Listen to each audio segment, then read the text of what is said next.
अस्सलाम वालेकुम।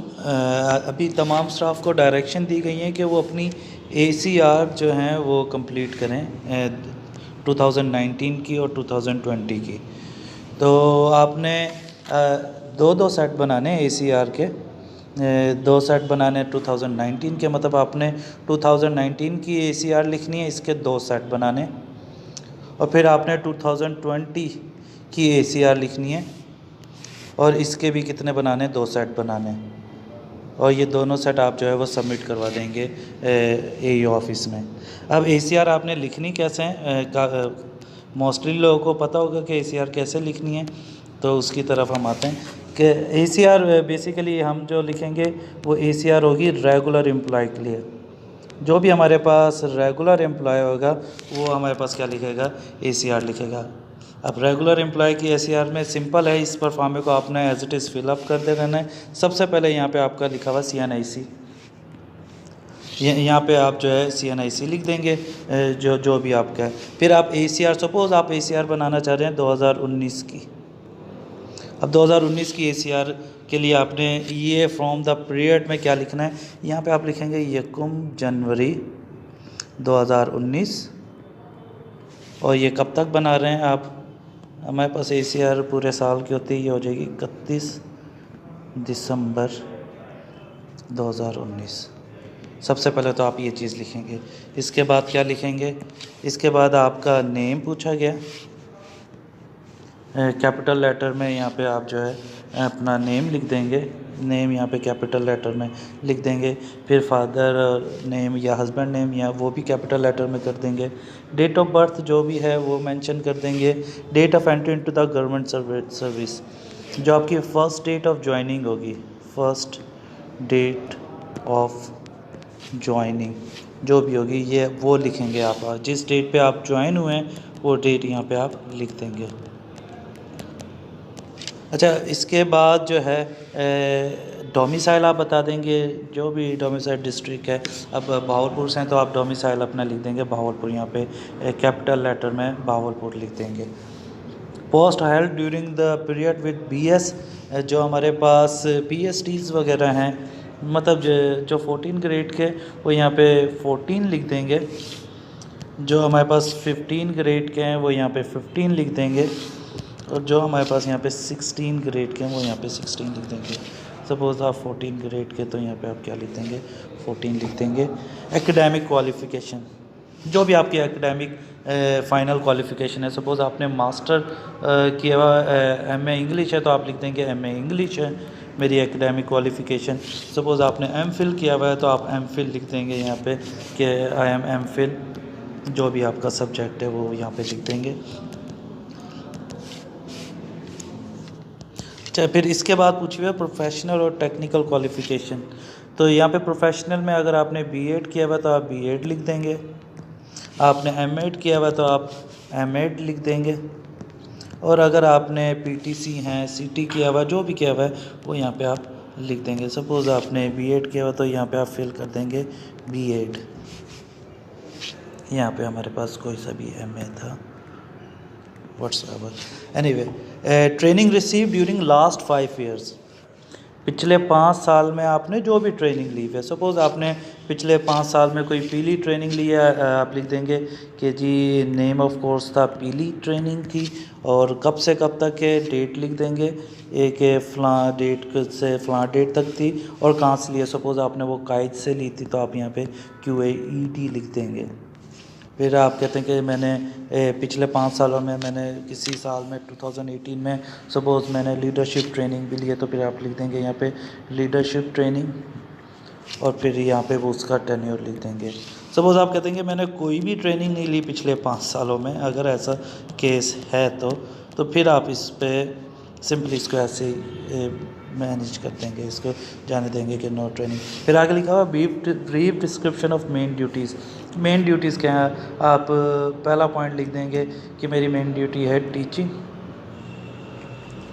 अगर कोई और है आपकी ड्यूटीज़ के अलावा, सपोज़ आपको इंचार्ज बनाया हुआ है, क्लास इंचार्ज बनाया हुआ है, तो आप लिख देंगे क्लास इंचार्ज भी। वरना अगर आपके पास कोई एक ही ड्यूटी असाइन की हुई है, लाइक सपोज़ आपको सिर्फ टीचिंग ही आप कर रहे हैं और इसके अलावा कोई एक्स्ट्रा कोई ड्यूटीज़ नहीं दी हुई, तो आपकी मेन ड्यूटी लिख देंगे मेरी मेन ड्यूटी जो है वो बेसिकली क्या है, टीचिंग है।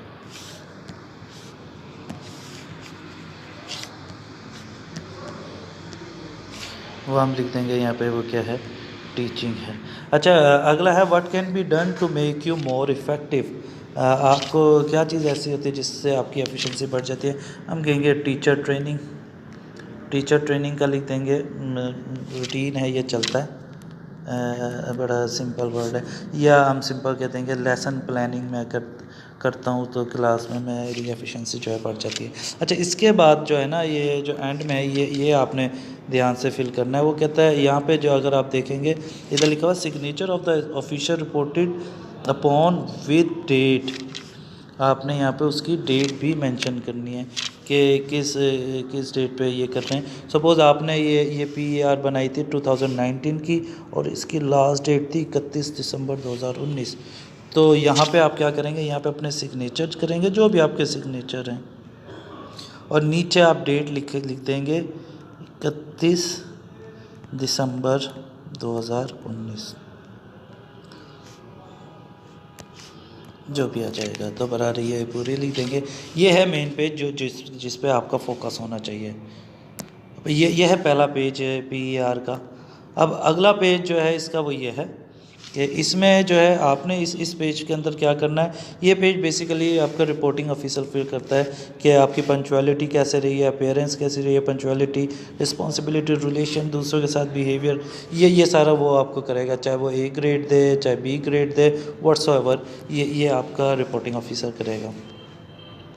अब ये जो पार्ट 3 है ये भी असल में रिपोर्टिंग ऑफिसर ही फिल करता है, लेकिन हमारे इधर प्रैक्टिस ये है कि अमूमन टीचर फिल कर देते हैं। इसमें पूछा क्या गया है रिपोर्टिंग ऑफिसर से कि भाई please comment on strong point, weak point, fitness for promotion, for further relation in service के, मतलब कोई स्ट्रॉन्ग पॉइंट टीचर के, ये जिस ऑफिशियल की भी PER है इसके आपको क्या स्ट्रॉन्ग पॉइंट नज़र आते हैं, क्या वीक पॉइंट नज़र आते हैं, आया that officer is fit for promotion और नॉट।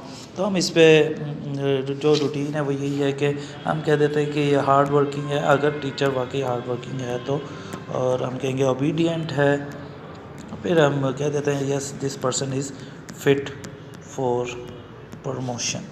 तो बराबर these are the area which are to be filled by the reporting officer. फिर काउंसलिंग पूछा हुआ है जो भी है।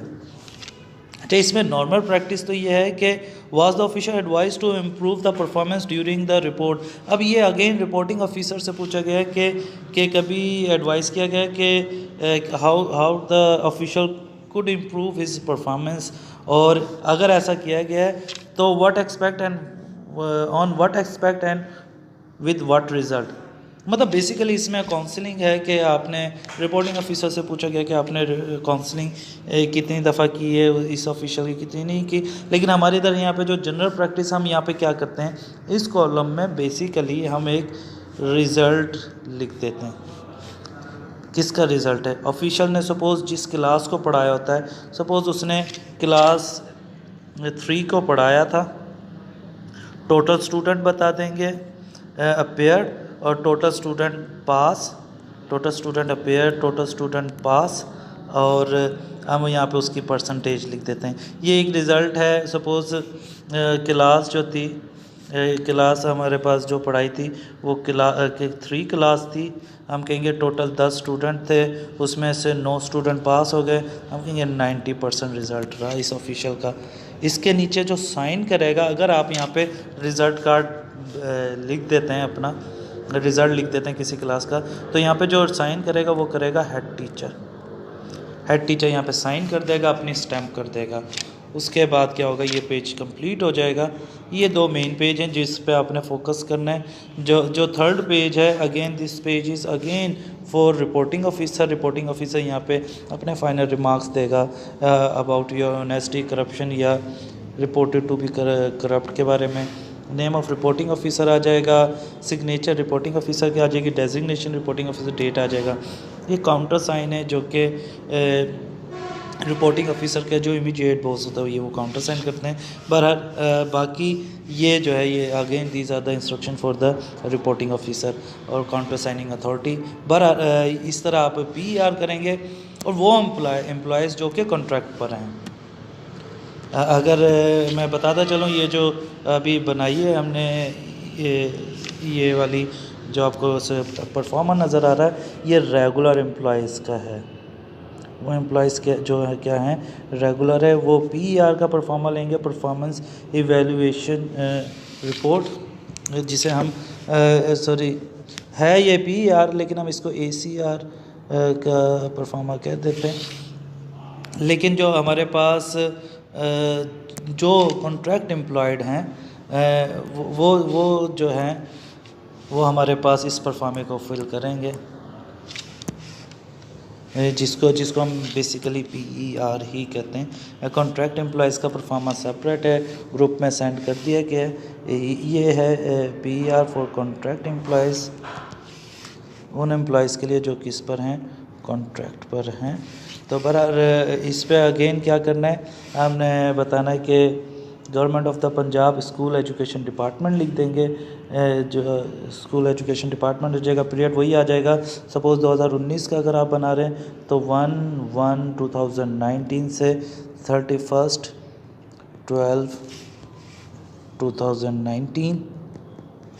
यहाँ पे आप अपना ब्लॉक लेटर में नेम लिख देंगे, यहाँ पे date of birth, again domicile, pay scale suppose 14 है तो आप 14 लिख देंगे। Post held during the period, आपकी क्या पोस्ट थी इस दौरान, अगर आप ESE थे तो आप यहाँ पे ESE लिख देंगे, और सपोज़ अगर आप ग्रेड 15 के ऑफिशियल हैं तो फिर आप SE लिख देंगे। एकेडमिक और प्रोफेशनल क्वालिफ़िकेशन इसमें क्योंकि एक ही बना दिया है एकेडमिक और प्रोफेशनल क्वालिफ़िकेशन का, तो सपोज़ आप MA B.Ed हैं तो आप एकेडमिक और उस क्वालिफ़िकेशन में आप पहले लिखेंगे आप अपनी पहले मतलब जो सीक्वेंस है पहले आप अपना मास्टर लिखेंगे, फिर आगे स्लैश करके आप अपनी प्रोफेशनल क्वालिफ़िकेशन लिख देंगे जो कि क्या थी, सपोज B.Ed थी तो वो आपने यहाँ पे क्या कर दिया मेंशन कर दिया। Period served in present post, अब सपोज़ आप ACR बना रहे हैं 2019 की और आपने जो है 2019 की बना रहे हैं, लेकिन आप इस पोस्ट पर SC की पोस्ट पर आप जो हैं सपोज़ 2017 से हैं तो 2017, 18 एंड 19, तो प्रेजेंट पोस्ट पे आपको कितना अर्सा हो गया, 3 इयर्स हो गया। रिपोर्टिंग ऑफिसर, अगर आपका रिपोर्टिंग ऑफिसर चेंज नहीं हुआ तो अंडर रिपोर्टिंग ऑफिसर हम कह देंगे कि वो 1 ईयर ही रहा है। बराबर इसके बाद सिग्नेचर ऑफ द ऑफिशियल आ जाएंगे। अगेन ये 8 पॉइंट का आगे यहाँ पे जो भी टीचर है वो अपने सिग्नेचर करेगा और यहाँ पे क्या लिख देगा, डेट लिख देगा, और यहाँ पे वो क्या लिख देगा, अपनी डेट लिख देगा। बराबर ये जो आगे बाकी सारा जो पोर्शन है ये सारा पोर्शन जो है वो आपका रिपोर्टिंग ऑफिसर जो है फिलअप करेगा। Thank you so much.